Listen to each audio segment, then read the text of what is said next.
Yeah, so as it relates to buck core areas, and I will say thanks again for having me on, guys. And I actually probably I've been averaging probably 2 to 3 questions a day directly on Instagram.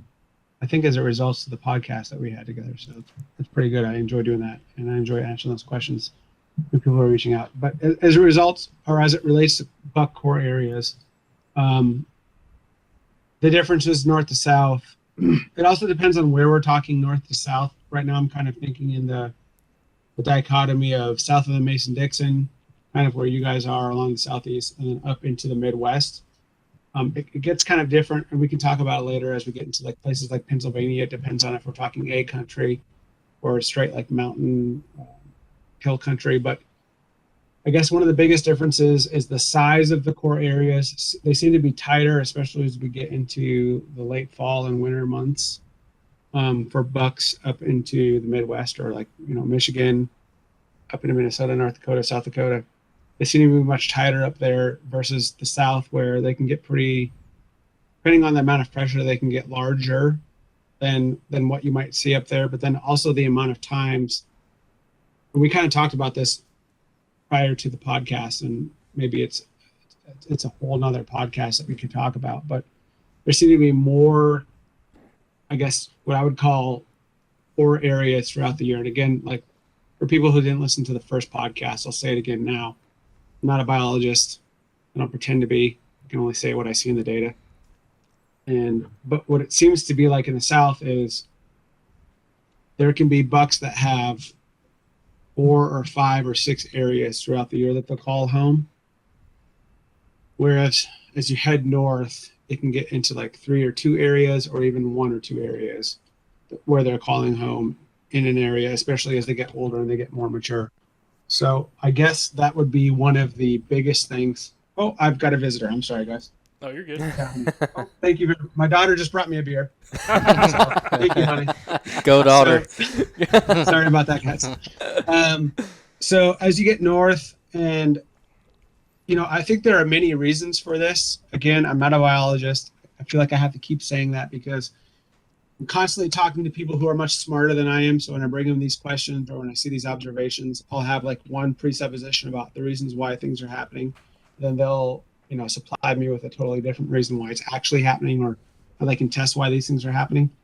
But to me right now, and as I talk to people, one of the reasons I think seems to be is because there are just less areas available in the north with cover that's consistent for a whitetail to make them feel safe.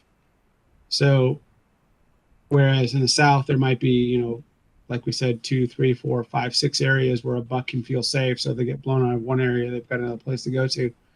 They can seem to be more mobile. In the north, it's kind of like once they found that place, they found it for a reason, and there's not a lot of cover, especially as you get late into the season. Whereas you juxtapose that with the south, where they can be more cover.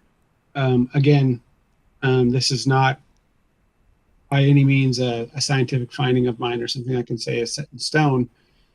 It's just another thing where as I look at the GPS data and I'm circling these core areas, and we kind of talked about it in the last episode, how we break down like a core area versus like the full range. It seems like they move a lot more around the map in the south than they do versus the north. And I've also read other scientific studies that kind of seem to back that up, but none of them really get into the reason why. But it's kind of, I guess, one of the first things that sticks out to me is just how many more places are available in the south than there are in the north, for a lot of reasons, right? There's vegetation is held in the south for much longer into the season or year round, versus in the north where you can't find a leaf on the tree after like, November 5th. That's it. So, down trees or whatever. It's like once they have that type of cover, that's it. And then the other thing, I guess, or the last thing I should say about the South is, as I've walked the areas where I know bucks are calling, this is, I go and look at these between 3 and 6 areas that bucks are calling home. What I'm seeing there is there's always a ton of ground growth, whereas that's not always the case in the north. It's like I'll go to a place in the north and I'll be like, oh, there are a lot of downed trees, or like a lot of trees have died somewhere. There's a hillside or something where there's a lot of ground cover, and those bucks like to bed in front of those trees that are falling on the ground. And then, if you're lucky and you're staying still, you might see some like antlers. Whereas in the south, I'm seeing where the sunlight can hit the ground. Like basically, if you're scouting and you're looking out if you are given some GPS data, or if people were to go and search these areas that you guys are seeing where the bucks are spending a lot of the time, there's going to be some kind of place where the sun is hitting the ground.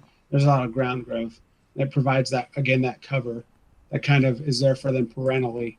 And so when I'm looking at both of these areas, and I actually just went back to North Dakota, went back home to North Dakota, and I went to a place in Minnesota and a place in North Dakota where I had deer data from, and I had ran cameras just to kind of like back up what I was looking at.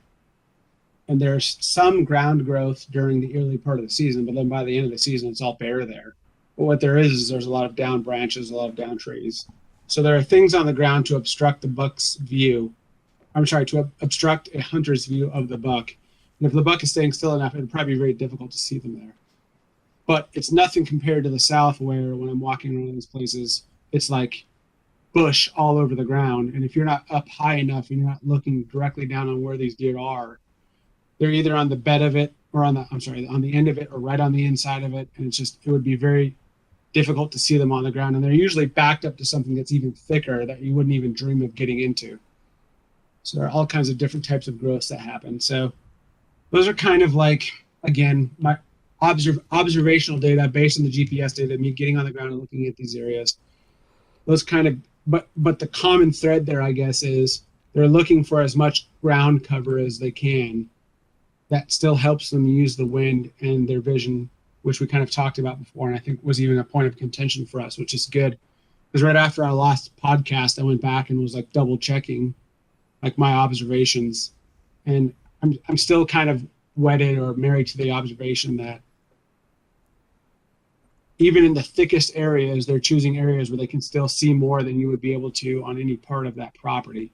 May not be a lot, but it's more than these other areas. And then I think the other thing, this sounds kind of silly, but I guess I should say it. I'm an open book when it comes to this stuff, and I try to share as much as possible. It's like you kind of have to get to the deer level whenever you're looking. Like people will go in and look at something like myself. I'm almost 6'2". So like when I'm looking around, I'm seeing quite a bit. But then when I get down to like where a deer's eye level is, and I'm looking around and I'm seeing what they see, and then I'm putting my head at that level. Like one thing I like to do is I will carry a walking stick with me that is roughly the height of a deer. And then I'll stick a baseball cap on it, and I'll stick it where I think the deer are bedding, and then I'll go look from somewhere else to try to get an idea. It's like they're very well picked. It's as if they know. Again, it could be that they're not getting bothered, they're not getting pressured because people aren't seeing them. And that's a result of hunters walking right past them or them having no problems or whatever. But another thing I do, it's silly, is, I have this walking stick that's, I think it's at like 4 feet or 4 feet 6 inches or something like that, or 5 foot or something like that, which is cut right at like, a mature buck's eye level, right in that 4 foot area. I'll stick it right where I think they're bedding, and I'll stick a baseball hat on the top, and I'll walk around and just kind of get a look. And you'd be surprised how invisible that baseball cap gets, even when they're like blaze orange or whatever, just based on where these deer spend their time. So even when they're standing up and looking around, it's just difficult to see them. So none of this is happening by accident, I guess is the way I'll put a bow on that, so we can move on, because again, it's something I could talk about all day long.